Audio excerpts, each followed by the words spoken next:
Let's see how she gets back." Dad laughed sharply, slicing through the evening air, and shut the car door.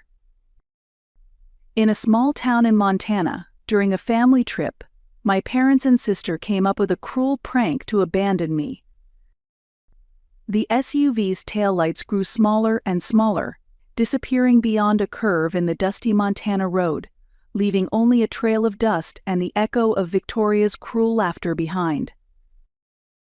I stood frozen, my heart pounding in my chest. "They'll come back," I muttered, feeling a knot of anxiety in my stomach as the locals' curious eyes watched me from the diner porch. This is just a lesson. But as time passed, the knot in my stomach tightened further. Minutes stretched into an hour, and the sky above the unfamiliar town whose name I could barely remember grew dark. It all started a few days ago. My sister Victoria said she wanted to go camping. Our parents agreed, and we decided to take a road trip as a family. We planned to leave early in the morning, and I took on the first driving shift. Naturally, I expected we would take turns. But with the early morning start, my parents and Victoria all fell asleep in the car. So I was forced to drive a long 6-hour stretch. Of course we took breaks, but I was reaching my limit too. "I need a bathroom break. Let's stop somewhere. After that, can someone else please drive?" Then the half-asleep Victoria said, "I'll drive." I can't let someone who once caused a rear-end collision drive. She had been in an accident 3 years ago. "Excuse me? You always act so high and mighty." As tension rose, I took a deep breath. "I need a bathroom break. Let's stop at that diner." Everyone agreed, and we pulled over at a small roadside diner. I stepped outside to calm down. Victoria got out too and said, "You're so selfish. We're all tired, but you act like you're the only one who matters." "We're all tired? I've been driving for 6 hours since this morning. You were just napping and scrolling on your phone in the back seat." Finally, Dad came out and said, as if giving a final warning, "That's enough. We're leaving." "I haven't gone to the bathroom yet," I said. "You've got your credit card in your wallet, right?" Dad sneered before returning to the driver's seat. "You'll figure it out. You're so smart and successful and always think you're better than us, don't you?" "Fine, I'm going to the bathroom." While they were having coffee, I went to use the restroom. But when I returned to our table, they were gone. After a brief search, I walked back to the parking space and saw them getting into the car. As I approached, Dad said, "We're leaving now. Let's see how you get back." He laughed so sharply it sliced through the evening air and shut the car door. I could do nothing but stand there, stunned by the abandonment I had never seen coming. It was a cruel joke. I thought they would come back soon. I stayed at the diner for hours with that belief, but eventually the sun set and darkness fell around me. When night fully arrived, reality began to sink in. Of all things, my wallet was in the car. I remembered I had put some cash in my pocket, and when I counted it, it was only $127. Not enough for a flight to Chicago, and barely enough to cover one night's stay. I checked into the cheapest motel I could find. It was a bare-bones room with peeling wallpaper and a lumpy bed. They blocked me. I muttered as I stared in disbelief at my phone. All 38 calls to my parents and Victoria had gone straight to voicemail. They even ignored the text messages I sent to them. Realizing this wasn't just a cruel joke, but a calculated punishment of some sort, my heart pounded with a mix of anger and fear. Sleep came in broken intervals, interrupted by frantic phone checks and waves of anxiety. By morning, I told myself the nightmare would be over, that they would come back, that Dad would apologize while blaming me for overreacting.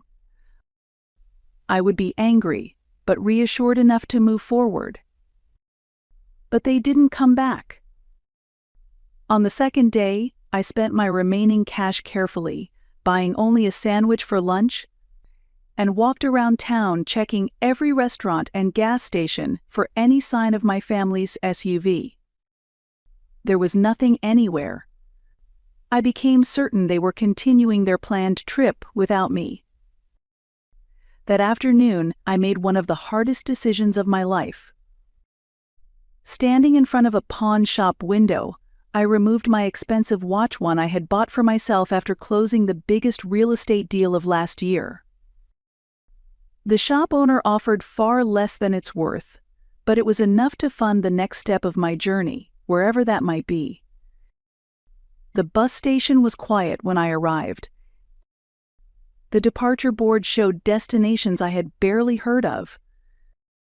One of the northbound buses was heading to Canada. My finger hesitated over a name in my smartphone's contact list. It was Molly, a friend from my university days. She lived in a rural town in Canada. We had kept in touch occasionally after graduation, and she had told me more than once, "Come visit any time." One phone call could mean asking her for help, or contacting a colleague to wire me money for a flight home.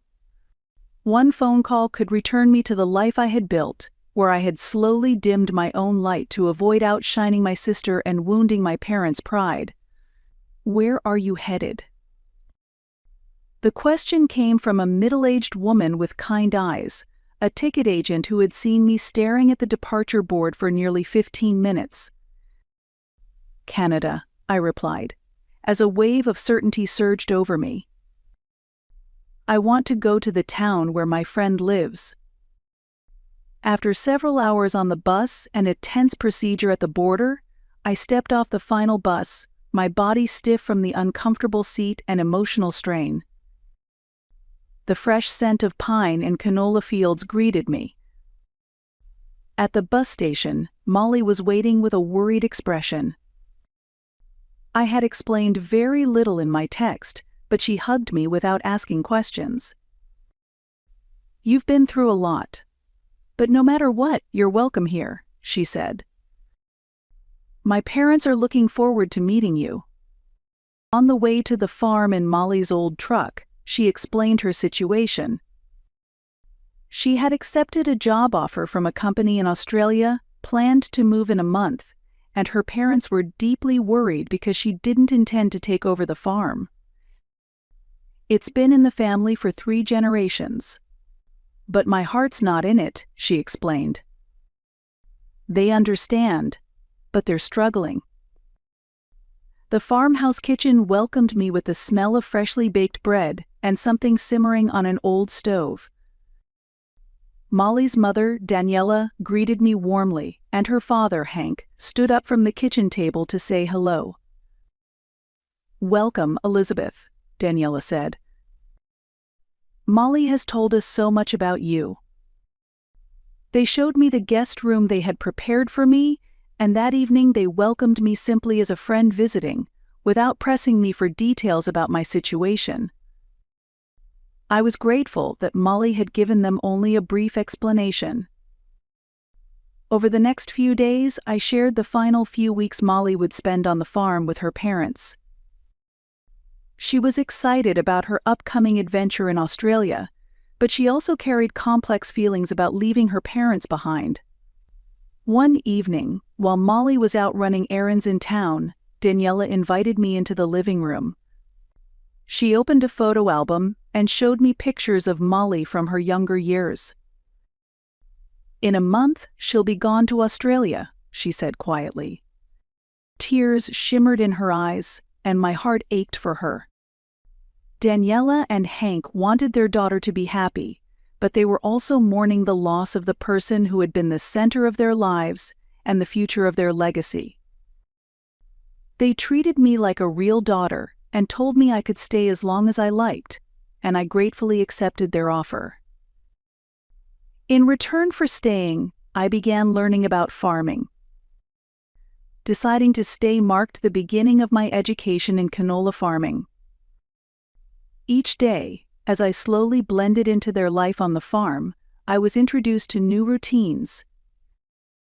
Daniela taught me how to collect eggs without startling the hens, and how to hang laundry so the prairie wind would dry it perfectly. Hank showed me how to tell weeds apart from young canola shoots, and even when I accidentally pulled out a valuable seedling, his patience never wavered. The work was physical and completely unlike my fast-paced real estate life in Chicago, but it fulfilled me in ways I had forgotten. My body that had only experienced short gym sessions between property showings protested at first. Blisters formed on my soft hands and unfamiliar muscles ached night, but as the days passed, the discomfort faded and my strength grew. More importantly, the emotional sting of being abandoned began to fade, replaced by the simple rhythm of farm work and my growing connection with my hosts. One weekend, Molly called me over to the kitchen table, where a man I didn't recognize was sitting beside her. "Elizabeth, this is my cousin Jeffrey," Molly said as she introduced us.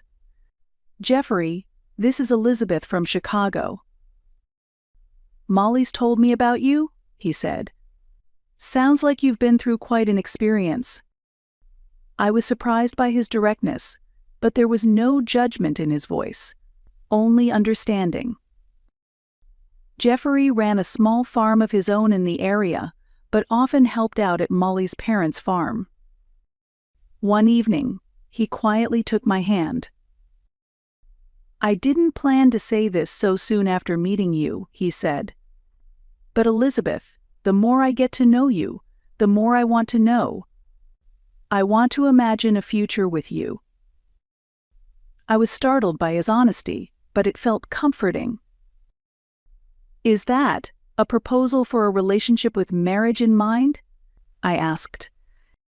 He laughed. "Maybe. I think there's something special between us. I want to explore it. And if it works out, yes, I want to build a life with you." I asked for time to consider my answer. He understood and didn't pressure me. One morning over breakfast, I showed Daniela and Hank a spreadsheet. I had analyzed their canola oil sales data and proposed a new marketing strategy. "Your current method is great, but I think we can add more value," I explained. "By selling directly to local restaurants and diners, you can create a stable income stream. Especially if we develop custom blended dressings in collaboration with their brands." Molly clapped with a smile. "Isn't that amazing? She's really talented, don't you think?" she said to her parents. They all agreed. Starting the next week, Jeffrey joined us in setting up a new canola oil dressing production line. His hands-on knowledge and my marketing skills complemented each other perfectly, and within a month, we secured contracts with 5 local restaurants. As Molly's departure drew near, our business steadily grew. A simple yet high-quality product, a focus on local ingredients, and the story of farm to table became the core strengths of our brand. 2 days before her trip to Australia, Molly pulled me aside. "My parents want to talk to you," she said. "They've been really impressed with what you've done here. I think they might have a proposal about the farm's future." That evening, Jeffrey was invited to dinner, and the family's special dishes were set on the table. After the meal, Hank cleared his throat and raised his glass. "Tonight we want to talk about something else," Hank continued.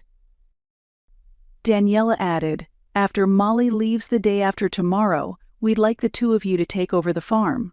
At first with us, and gradually with your own vision. Jeffrey looked at me with a warm smile. I've already said yes, but the final decision is yours. I felt my chest tighten with emotion. Daniela explained. Jeffrey, you know the land. Elizabeth, your business mind is exactly what we've needed. Hank added, this isn't just a job offer. It's an invitation to become family. That night, Jeffrey and I took a long walk. Beneath a sky full of stars, we talked about the future and the unexpected proposal. Honestly, Elizabeth, Jeffrey said, taking my hand, I hoped Molly's parents would say this. With you, I think we could make this place something truly special. I took a deep breath. When my family left me behind, I never imagined it would lead to something like this, I confessed.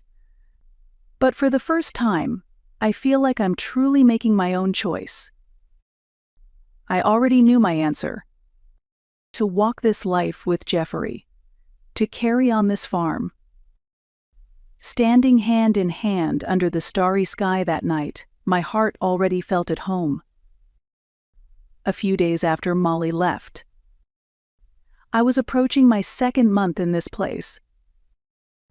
You don't talk about Chicago much, Jeffrey said carefully one quiet afternoon, as we loaded unsold products. That question caught me off guard.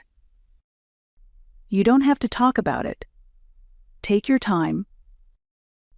I had been so focused on building this new life that I had pushed thoughts of the old one aside. Robert, Cheryl, and Victoria, I said. After weeks of silence, those names felt strangely unfamiliar. My father, mother, and sister. And they didn't try to find you? After Daniela and Hank's cautious avoidance of the topic, his directness felt oddly refreshing. I don't know, I admitted. I haven't checked my emails. I gestured vaguely toward my phone. I had used it occasionally for photos, but I had ignored my Chicago email and social media accounts, unwilling to face any messages that might be waiting there. Jeffrey raised an eyebrow and offered gently, maybe it's time you did. Not for them, for yourself. To close that chapter properly. His words echoed in my mind all day. That night, after helping Daniela clear the dinner table, I went to my room, turned on my phone, and connected to the farm's satellite internet. With trembling fingers, I logged into the email account I had long ignored. Hundreds of unread messages flooded the screen. Scanning the senders, I noticed a few emails from former colleagues.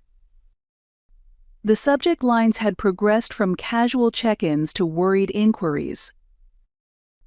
I had only sent a single email to the company requesting leave after that family trip.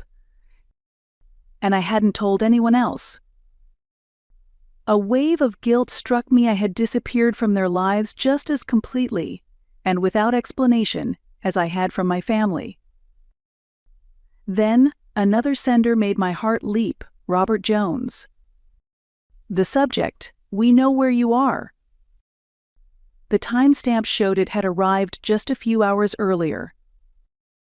My heart raced as I opened it.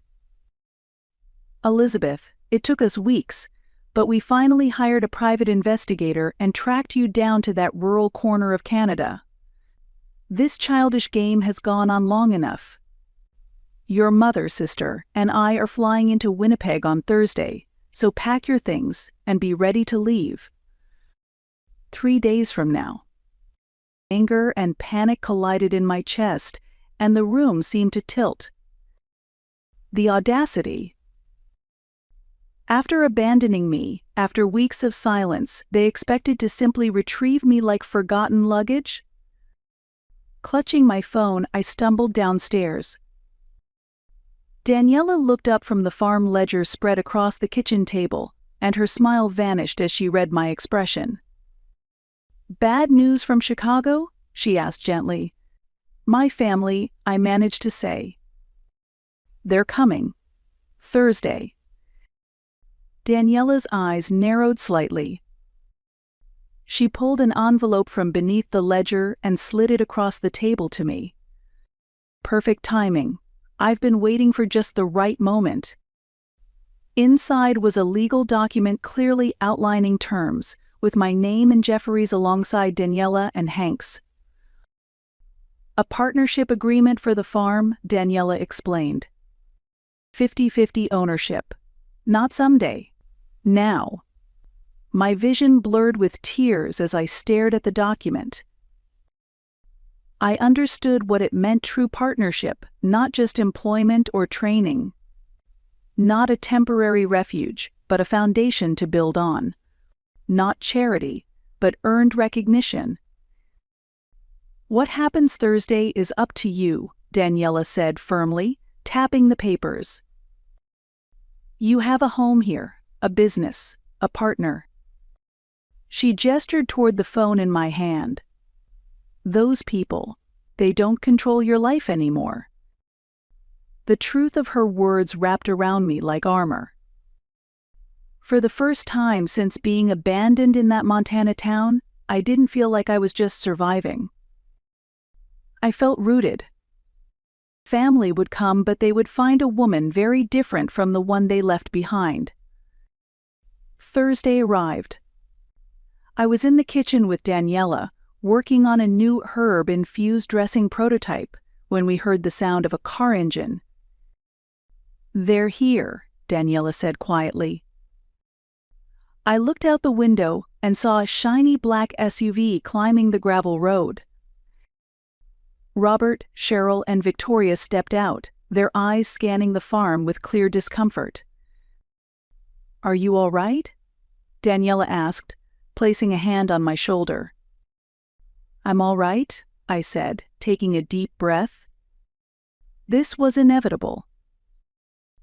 As I stepped outside, Jeffrey was just returning from the fields on the tractor. He quickly read the situation, stopped the tractor, and walked toward me. Your family? He asked quietly. I nodded. Will you stay with me?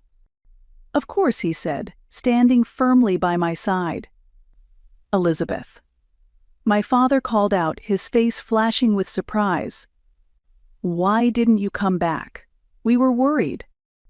My mother and sister looked at my work clothes and sun-kissed skin, unable to hide their shock. Hello, Dad, I said, keeping my composure. Why? Because you abandoned me. You set me free. Let me be. This is my life now. His eyes shifted to Jeffrey. And this is? I'm Jeffrey, he said, stepping forward and extending a hand. Elizabeth's partner. My father ignored his hand and turned back to me. Let's end this ridiculous joke. Pack your things and come with us now. I'm not going, I said firmly. My life is here. I've started a new business. I have plans for the future. My father's face turned red. You have responsibilities in Chicago. Your income supported our lives. Do you know what's happened since you left? My mother interrupted. We lived comfortably thanks to the money you sent. When it stopped, the truth finally came out. They hadn't come out of love, they had come for money. So that's why you looked for me? To use me as an ATM card? My voice shook. That's no way to speak, he snapped. It is your obligation to repay us. We raised you. Jeffrey stepped forward. With all due respect, Elizabeth is an adult woman. She has the right to choose her own life. My father ignored him and tried to strike a deal. If you want to stay here, at least keep sending money. You must be making something with this canola business.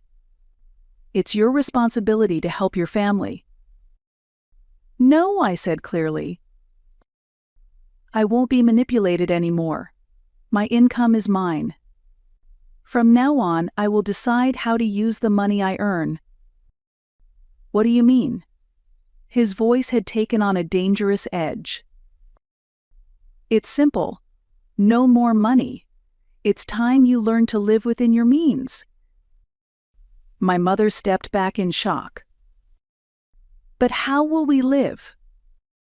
By working, I said, like other adults do. Victoria suddenly burst into tears.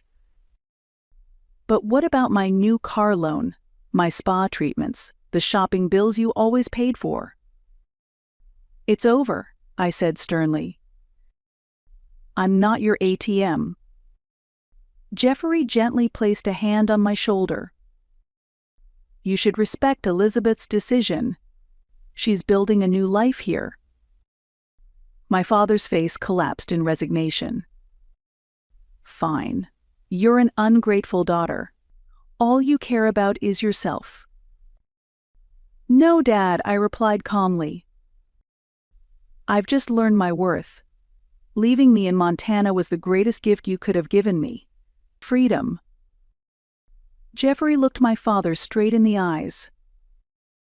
She has a beautiful future here, and I promise to take care of her.